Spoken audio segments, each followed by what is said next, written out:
Hey guys, good morning. It is January 12th, 2020, and I am doing my usual.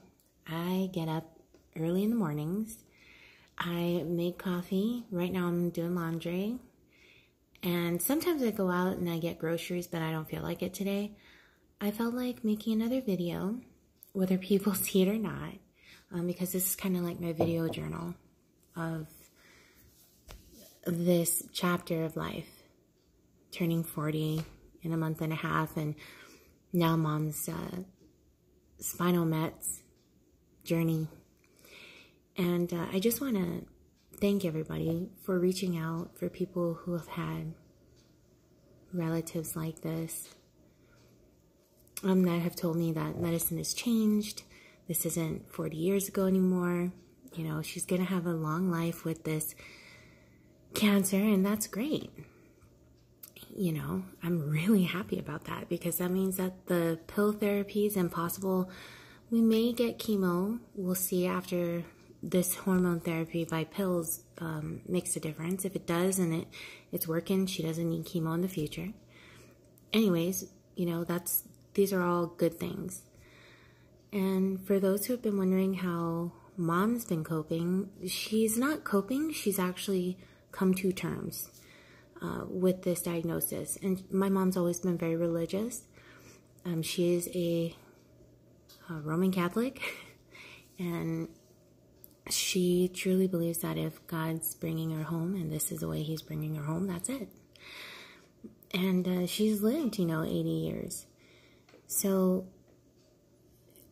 if this is it, this is it. So for mom, she is literally fine. She's not, I'm telling you, there's no just for face type of situation with her. She is okay. I think for me and Frank and Dad, who live with her and see her every day, since Thursday, since the diagnosis, we're a little better. It was, it broke my heart to see my boyfriend react the way he did. He's a very strong man, so to see tears come to his eyes, it touched me, and it hit me in the heart, because he loves her deeply. He loves her like she's, his mother-in-law. We've been together 26 years, 27 years this year. Wow. Anyways, and then Dad got quiet, My brother, Dwayne, he was quiet as well, according to my sister-in-law, when she read what I told her about mom's diagnosis on Thursday. And of course, my biological mother, because my mom here had adopted me from her daughter, but she is my mom. But my biological mother, Zena, I think is still sinking in for her, that she's going to make an effort to be here soon and spend her birthday with her mom here. So that's great, But everybody's kind of like processing it all differently. And that's okay, because we're all individuals and that's how it rolls, People have asked me personally, hey, how are you doing? A lot of my friends have reached out by Messenger and WhatsApp and text and have said, hey, Trina, are you okay? And at first I was like, I'm going to be strong for mom. When I'm alone, I will cry it out. I'll let it out. I'm in shock right now, and a few days have passed, and I realized that if I cry, I feel like that would be a death sentence in my head for my mother, that's the end, if I cry it out, for some reason, for me personally. So tears did well up in my eyes, but then I told myself, don't cry for her, because mom wouldn't want me to be sad like that. And she has so much more life in her. I mean, like I've said before in another video, mom looks fantastic. She looks healthy. She looks happy. Like, you would never think this woman has, stage 4 spinal mets. Well, spinal mets is stage 4. But spinal mets ever. With the exception of she's in a wheelchair. So, okay, something's up. But nobody could ever guess what's going on with somebody just by first glance. And she literally taught me that. I mean, I've known that, and I've always kept that in mind.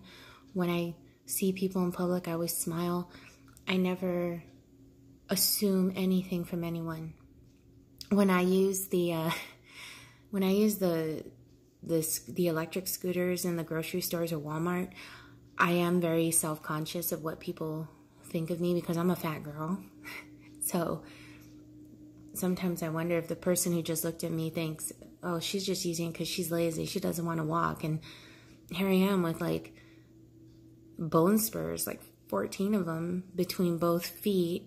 I have a bad knee. You know, I've got arthritis in my back. Like, you wouldn't know that just looking at someone. Like, you don't have x-ray eyes. But anyways, I went off on a tangent. Mom's taught me that. So her living with us is going to be, I want to say fascinating. And I want to say it's going to be fascinating because she's going to teach me so much going through this, living with this, knowing that it's uncurable at this point, treatable, but this is it. There's no, you can't escape cancer. It's living with you like a messed up roommate, you know. It's going to be really fascinating to see how the next couple years go. Now, given she's had issues with her appetite again, she is hungry, but it's not as good. That was to be expected. There are side effects with the pill that she'll be taking. There may be some side effects with the shot she'll be getting to build up her bone strength again, because spinal meds will make her bones brittle. And so her cancer doctor wants to make sure she gets regular shots, therapy shots for that to strengthen her bones. You know, but we'll see in the next 30 days. I'm going to chronicle Mom and see what changes she goes through.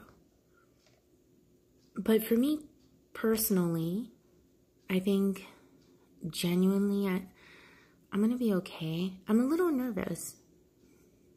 Who wouldn't be? You know, my mother's going through some stuff. So I'm a little nervous for this part of the journey. I'm a little nervous for turning 40. Because 40 is a big number.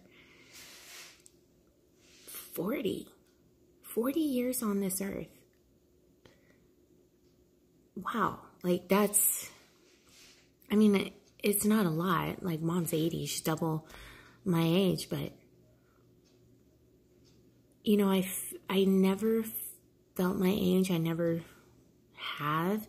But in the past, like, couple years, my hair has been turning silver, and, you know, I'm getting the wrinkles under the eyes, and I have see these? The smiley wrinkles in my hands. Okay, so when I was a teenager, I loved getting my nails and stuff done. I was one of those girls in high school. Loved getting my nails done, loved getting my hair done. I'm not like that anymore. But when I did, I used to look at the tops of my hands.